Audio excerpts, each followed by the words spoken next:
যে divisional politics করবেন আইনের মতে চলবে। ডিভিশনাল পলিটিক্স বাংলায় করতে দেব না। মমতা বন্দ্যোপাধ্যায় কঠোরভাবে বাংলাকে রক্ষা করেছেন। এই সব মানুষের জন্য অনেক মানুষের প্রাণ যায়। আজ বেলডাঙ্গার মানুষ তারা কাঁপছে। যদি আজকে ধরুন কোনো জায়গায় দাঙ্গা হয়, রায়েট হয়, কোনো ধর্ম না, সাধারণ মানুষের মৃত্যু হয়। সাধারণ মানুষের মৃত্যু কিছুদিন আগে জিয়াগঞ্জের ওখানে হয়েছে। এই উত্তেজনা করে এইসব যারা বিজেপির পয়সা খায় তারা উত্তেজনা সৃষ্টি করে মানুষের হত্যা করার ষড়যন্ত্র করে, এবং সেই মানুষের হত্যা, মানুষের আবেগ। আমরা একসাথে রয়েছি, হিন্দু মুসলিম শিখ ইসাই, আমরা সবাই ভাই ভাই, বাংলায় একসাথে থাকি, কোনো ডিভিশন নেই। কখনো বলছে কেটে গঙ্গায় ফেলে দেব, কখনো বাবরি মসজিদ তৈরি করছে। কি হনুমানের রাজত্ব?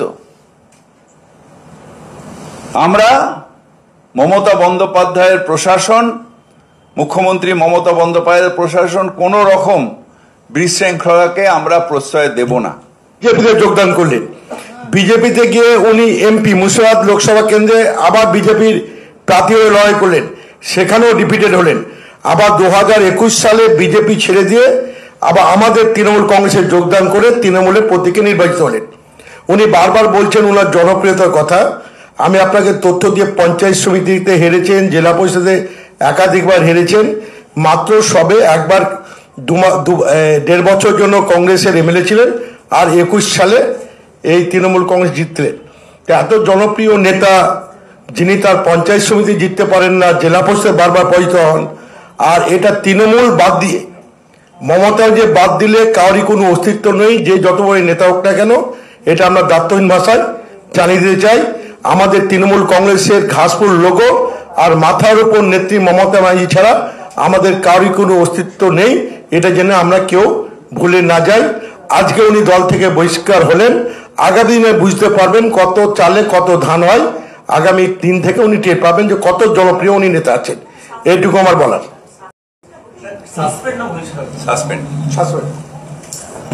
আচ্ছা, আরেকটা ওনার নামেই বলছিলেন, উনি তো পুরোটা ডিটেলস আপনাকে দিলেন। 92 সালে বাবরি মসজিদের যে ডেমোলিশিং হয়েছে তার দায় কার? বিজেপি। সেই বিজেপিকে উনি জয়েন করলেন এবং ক্যান্ডিডেট হলেন।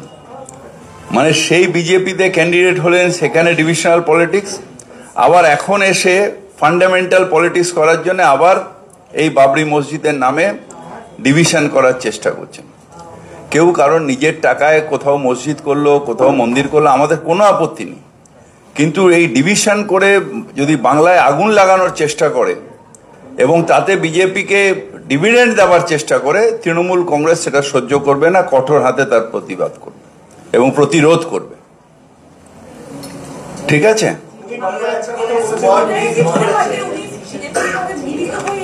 আমার একদম শিওর যে এটা বিজেপির, কারণ ঘৃণার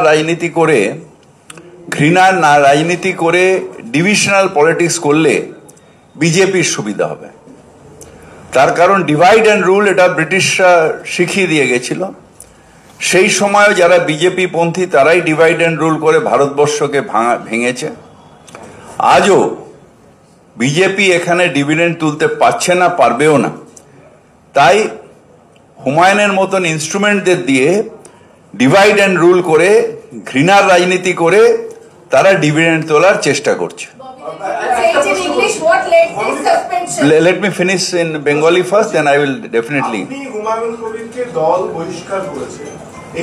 suspend করেছি।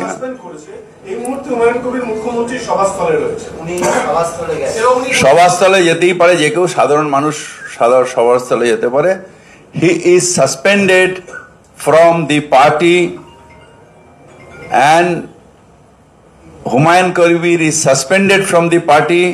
But if he plans to go ahead with the program on 6th, will the administration... The law will take its own course. We are from the party, will not say about the decision of the administration now, but law will take its own course. Because our Chief Minister, she is a tough lady of Bengal, Mamata Banerjee.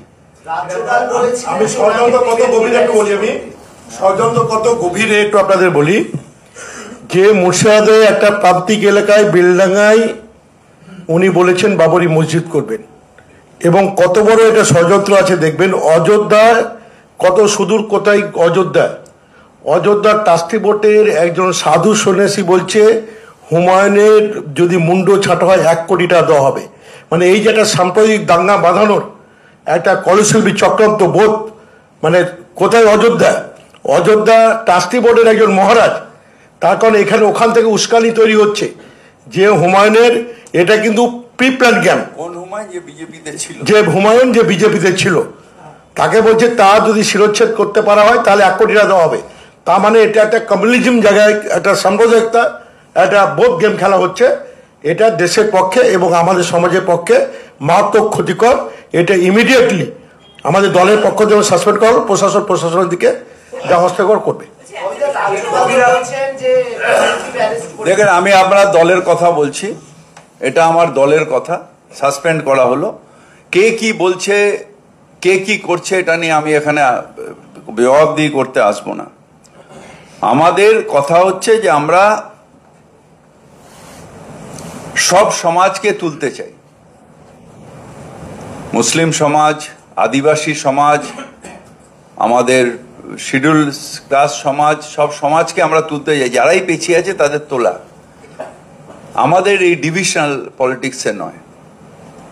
আমরা আরো বেশি শিক্ষায় সমাজকে ওঠাতে চাই, আরো বেশি করে তুলতে চাই। কেউ যদি, আমি আরবার বলছি তো, কেউ যদি ধর্মস্থান তৈরি করতে চান আমাদের কোনো আপত্তি নেই, কিন্তু এই যে কমিউনালিজমটাকে মাঝখানে নিয়ে আসছেন, 6 তারিখ 6 ডিসেম্বর বাবরি মসজিদ, আবার একজন বলছেন ওখানে কি মহারাজ আছে, উনি আবার ওখানে বলছেন কোথায় রাম মন্দির তৈরি করবে। এই হবে বাংলায়? যখন মমতা ব্যানার্জি বাংলাকে এগিয়ে নিয়ে যাচ্ছেন উন্নয়নের জন্য, দাঙ্গা হলে যখন বোমা পড়ে, গুলি চলে, তখন কার হয়? সাধারণ মানুষ মারা যায়। যে বাচ্চাটার লাগে সেটা কি হিন্দু মুসলমান দেখে লাগে? একটা মানুষের বাচ্চার মৃত্যু হয়। সুতরাং এইটা আমরা বাংলায় সহ্য করতে পারি না। এটা আমাদের বাংলার সংস্কৃতির একদম উল্টো, এটা আমরা করতে পারি না। বিজেপির ডিভিশনাল পলিটিক্স নিশ্চিতভাবে ইউপিতে হচ্ছে, ওখানে কয়েক হাজার লোক মারা গেছে আমাদের গুজরাটে, কিন্তু এখানে আমরা বাংলায় করতে পারি না। এটা তো রবীন্দ্রনাথের বাংলা, কাজী নজরুল ইসলামের বাংলা, বিবেকানন্দের বাংলা, ঠাকুর রামকৃষ্ণের বাংলা। এই বাংলায় আমরা এই পলিটিক্স কেন করব? এখানে তো আমরা সবাই মিলে একসাথে থাকব, যত মত। আমাদের বিদ্যুৎ মন্ত্রী আখরুজ্জামান সাহেব, যিনি মুর্শিদাবাদের এমএলএ, এবং নিয়ামত শেখ সাহেব, উনিও মুর্শিদাবাদের এমএলএ, চেয়ারম্যান মুর্শিদাবাদ যে জেলা, যেটা আমাদের সাংগঠনিক জেলা, তার চেয়ারম্যান। আমাদের তৃণমূল কংগ্রেস ধর্ম নিরপেক্ষতায় বিশ্বাসী। আমরা বিশ্বাস করি ধর্ম যে যার, উৎসব সবার, এবং বাংলার অঙ্গন, এই অঙ্গনে আমরা সবাই বাংলায় আনন্দে থাকি, উৎসবে থাকি, হৈ হৈ করে থাকি। সব উৎসবে আমরা সবাই সবার কাছে যাই। আমরা যখন ঈদ পালন করি তখন অনেক যারা মুসলিম ধর্মে বিশ্বাসী নন তারাও এসে আমাদের ঈদে সামিল হন। আবার যখন দুর্গাপুজো হয় আমরাও গিয়ে তাদের সাথে আনন্দ করি। এটাই আমাদের সংস্কৃতি বাংলার, এবং সেইটাই তৃণমূল কংগ্রেসের আইডিওলজি, যে আমরা সবাই মিলে একসাথে থাকব, একসাথে মিলে কাজ করব। তৃণমূল কংগ্রেস একটা ধর্মনিরপেক্ষ দল। আমরা ধর্মনিরপেক্ষতায় বিশ্বাসী, আমরা গণতন্ত্রে বিশ্বাসী, আমরা সার্বভৌমত্বে বিশ্বাসী। আমরা বিশ্বাস করি সবাই মিলে আমরা একসাথে থাকব, ভারতবর্ষ তাতেই আরো বেশি জোরদার হবে এবং তার স্ট্রেংথ বাড়বে। এবং বাংলার আমাদের যারা মহাপুরুষ, সে স্বামী বিবেকানন্দ হোক, কাজী নজরুল ইসলাম হোক, ঠাকুর শ্রী শ্রী রামকৃষ্ণ হোক, রবীন্দ্রনাথ, কবিগুরু রবীন্দ্রনাথ ঠাকুর হোক, সবাই মিলে এইটাই আমাদের শিখিয়ে এসছেন যে আমাদের ধর্ম নিরপেক্ষতাই বাংলার রাস্তা, এবং সেইটা ধর্ম নিরপেক্ষতা, সেকুলার আইডিওলজি, এটা নিয়ে আমরা এগোতে চাই। অদ্ভুতভাবে দেখা গেল যে আমাদের একজন সঙ্গী মুর্শিদাবাদে, তিনি থাকেন রেজিনগরে আর ভরতপুরে তিনি বিধায়ক, হঠাৎ করে বাবরি মসজিদ তৈরি করব কেন? বাবরি মসজিদ মুঘলের সাম্রাজ্যের বাবর তিনি তৈরি করেছিলেন অযোধ্যার ওখানে। হঠাৎ বাবরি মসজিদ তৈরি করা কেন? বাংলায় কেউ মসজিদ তৈরি করুক, কেউ মন্দির তৈরি করুক, নিজের টাকায় তৈরি করুক, আমাদের কোনো আপত্তি নেই, কিন্তু বাবরি মসজিদ করা অর্থাৎ সেই যে ধর্ম অন্ধতার যে ঘা, বাবরি মসজিদ ডেমোলিশনের মধ্যে দিয়ে ভারতবর্ষের নেতারা তখন বলেছিলেন ভারতবর্ষের সব থেকে কালো দিন, সেইটাকে আবার উস্কে দেওয়া, অর্থাৎ ধর্ম অন্ধতার দিকে সমাজকে ঠেলে দেওয়া, সেই কাজটা তৃণমূল কংগ্রেস বিশ্বাস করে না।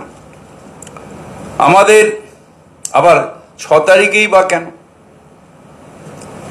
কেন হুমায়ুন ভাই কেন অন্য নাম দিলেন না? অনেক শহীদ হয়েছেন, তাদের নামে কেন করলেন না? মুর্শিদাবাদে যদি এতই টাকা ওনার কাছে থাকে তাহলে ওখানে অন্য কিছু কেন করলেন না?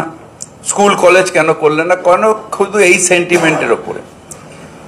তাহলে বাংলা কি এগোবে না শুধু বাবরি মসজিদ আর রাম মন্দির এর মধ্যে সীমাবদ্ধ থেকে যাবে? না, এটা আসলে বিজেপির একটা অভিসন্ধি, সমাজকে ভাগ করো। যখন দেখলো নেতাদের ইডি সিবিআই করে কিছু করা যাচ্ছে না, বাংলার মানুষ তৃণমূল কংগ্রেসকে সাপোর্ট করছে। যখন দেখলো এসআইআর করে কিছু করা যাচ্ছে না, বাংলার মানুষ তৃণমূল কংগ্রেসের পাশে দাঁড়িয়ে আছে, তখন ডিভিশনাল পলিটিক্স, যেটা বিজেপি বিশ্বাস করে, সেই পলিটিক্সটা আবার সামনে আসার জন্যে প্রত্যেক নির্বাচনের আগে একটা দুটো তৃণমূল কংগ্রেস থেকে গাদ্দারকে নিয়ে গিয়ে তারা এই কার্ডটা খেলে। এবার তারা হুমায়ুন ভাইকে ধরেছেন, এবং আমার বিশ্বাস যে বিজেপির কথাতেই এই ডিভিশনাল পলিটিক্স অর্থাৎ সেটা করেন। আপনি রেজিনগরে থাকেন, ভরতপুরের বিধায়ক, কেন বেলডাঙ্গায় বাবরি মসজিদ হবে? কারণ বেলডাঙ্গা কিছুদিন আগে কমিউনাল সেন্সিটিভ জায়গা ছিল, এবং সেইখানে করলে রাইট লাগাতে সুবিধা হবে, দাঙ্গা লাগলে ভোটের সমীকরণ হবে। সেই ভোটের সমীকরণে বিজেপিকে সাহায্য করার জন্যে আজকে তারা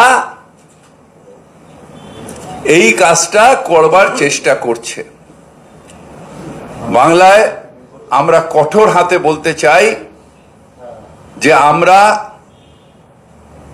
এই কমিউনালিজমের দিকে থাকবো না, কমিউনাল রাজনীতিতে আমরা বিশ্বাস করি না।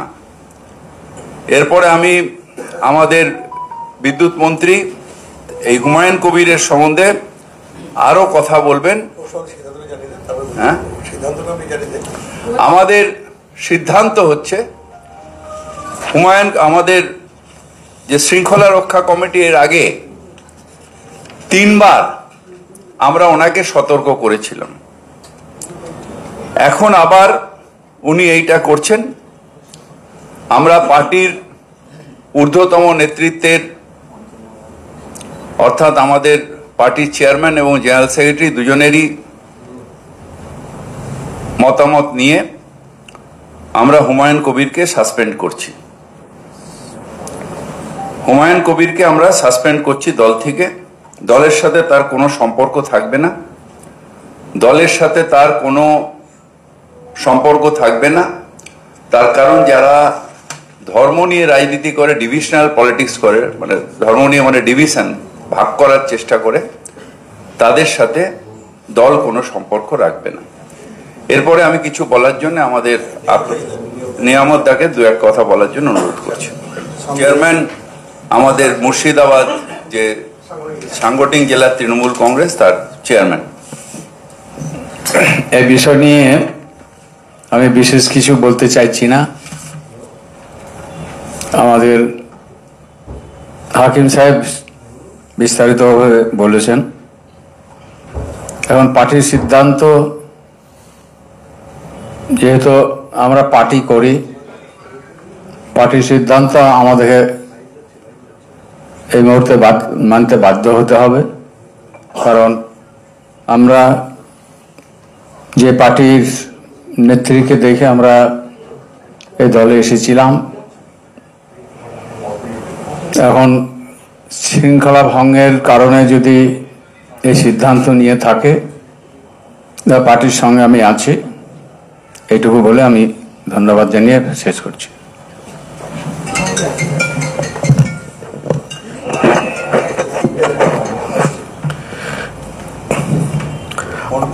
আমাদের নেতা জনাব ফিয়াদ হাকিম সাহেব বিস্তারিতভাবে আপনাদের সামনে ব্যাখ্যা করলেন যে কি পরিস্থিতির মধ্যে আমাদের এই সিদ্ধান্ত দলকে নিতে হলো। আমরা দীর্ঘদিন একসঙ্গে রাজনীতি করেছি মুর্শিদাবাদ জেলায়। ওনার রাজনীতি একটা বৈচিত্র্যময় একটা চরিত্র।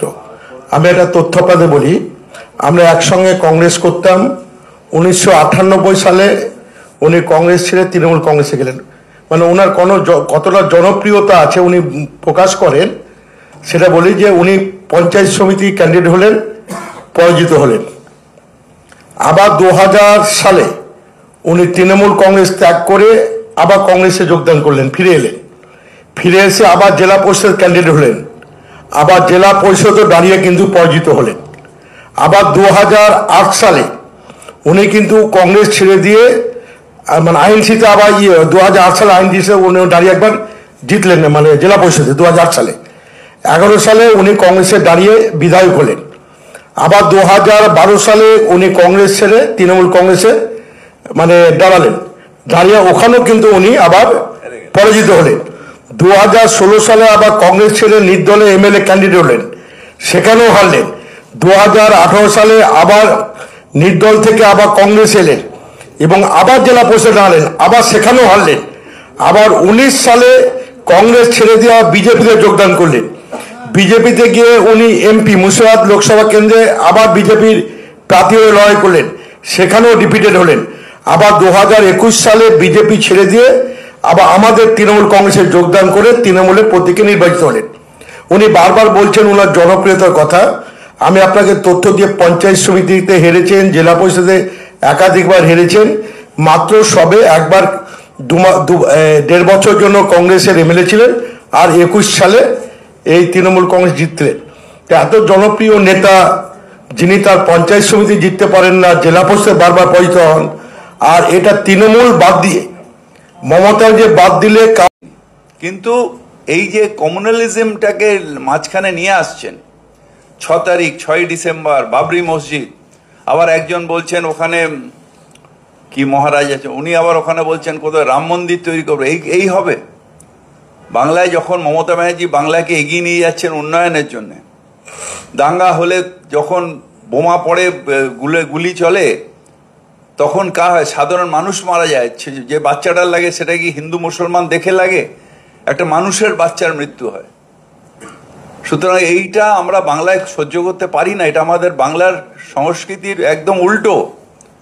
এটা আমরা করতে পারি না। বিজেপির ডিভিশনাল পলিটিক্স নিশ্চিতভাবে ইউপিতে হচ্ছে।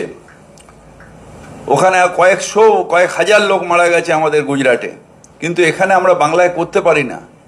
এটা তো রবীন্দ্রনাথের বাংলা, কাজী নজরুল ইসলামের বাংলা, বিবেকানন্দের বাংলা, ঠাকুর রামকৃষ্ণের বাংলা। এই বাংলায় আমরা এই পলিটিক্স কেন করব? এখানে তো আমরা সবাই মিলে একসাথে থাকব। যত মত তত পথ, সেই পথে আমরা সবাই মিলে থাকব। ববিতা, হুমায়ুন কবিরের একটা বক্তব্য যে December. হুমায়ুন কবির এখনো পর্যন্ত অনড়ে তিনি বাবরি মসজিদ করবেন? ববিরা এর সঙ্গে একটা জুড়ে দেবো, হুমায়ুন কবিরের বক্তব্য, যখন সরকার জগন্নাথ মন্দির করতে পারে, যখন সরকার দুর্গাদেব অঙ্গন করতে পারে, তাহলে আমি কেন একটা মসজিদ করতে পারি না? আমি আবার রিপিট করছি আপনার কথায়, কেউ ধর্মস্থান তৈরি করতে পারে কিন্তু তার মধ্যে কমিউনাল উস্কানি থাকবে না। আমিও একটা মসজিদের মাতওয়াল্লি, চেতলায় যে মসজিদ, সেই মসজিদের আমি নিজে মাতওয়াল্লি, কিন্তু তার সাথে কারোর কোনো আপত্তি নেই। তার কারণ ধর্ম যার যার, উৎসব সবার। সেই ধর্ম আমরা কারো ধর্ম আচরণে মানা করতে পারি না, কিন্তু উস্কানি যখন হয়, যখন সেটা নিয়ে পলিটিক্স অফ হেট হয়, তখন নিশ্চিতভাবে তৃণমূল কংগ্রেস তার প্রতিবাদ করে। মসজিদটার নাম বাবরি না হয়ে যদি সাধারণ মসজিদ হতো? কিছু সাধারণ মসজিদ হয়ে অনেকেই করছেন, কোনো অসুবিধা নেই। কেউ না বিতর্কিত জায়গা হচ্ছে আজকে বাবরি, কালকে রাম মন্দির, এই চলবে, কমিউনাল পলিটিক্স চলবে। মানে তাৎপর্যটা কি? বাবরি মসজিদ তো ওখানে ছিল, এখানে হঠাৎ তাৎপর্যটা কি? মুর্শিদাবাদের সাগরদিঘিতে এমনিতে একটা রাম মন্দির করার ঘোষণা করেছিল হচ্ছে একটি হিন্দু সেনা বা বঙ্গীয়, ওই তো এইগুলোই শুরু হয়েছে। এগুলো শুরু হয়েছে আমাদের যে শান্ত পরিবেশ, সেটাকে ডিস্টার্ব করার জন্য। যত ইলেকশন আসবে বিজেপির এটা টাকা, এখানেও বিজেপির ষড়যন্ত্র, ওখানেও বিজেপির ষড়যন্ত্র। পলিটিক্স অফ হেট্রেড আমরা সহ্য করব না। He has said that he's going to come up with a party on 22nd December. Many people are there who comes up with the party and then they are now nowhere.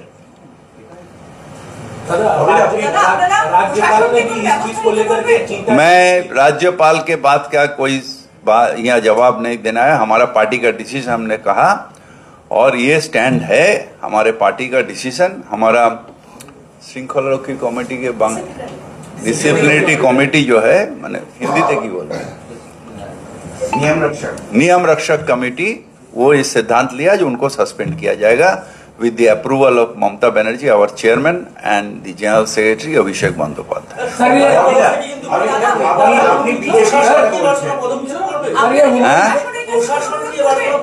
প্রশাসনের এখানে জায়গা না, যদি নবান্ন আমি press conference করি সেখানে প্রশাসনের decision বলবো। এখানে আমরা নিশ্চিতভাবে আইন শৃঙ্খলা প্রশাসন দেখবে, আমরা এখান থেকে আমাদের দলের ডিসিশনটা আপনাকে জানালাম। দলের তরফ থেকে কখনো ওনার সঙ্গে কথা বলা হয়েছিল যে এইটা যাতে এর আগে 3 বার দলের তরফ থেকে ডেকে নিয়ে বিধানসভায় আমরা সতর্ক করেছিলাম, 3 বার, একবার না, বিভিন্ন এরকম ইস্যুতে। এখানেও তাকে মানা করা হয়েছিল, শোনেননি।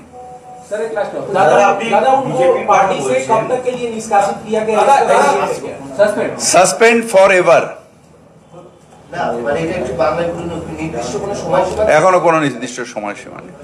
दादा मस्जिद रिलेटेड एक और फिर से हिंदी में अच्छे से थोड़ा बहुत डिटेल दादा আমার একটা বাংলা প্রশ্ন আপনি আমি কি করে, একজন ইংলিশ, একজন বাংলা, একজন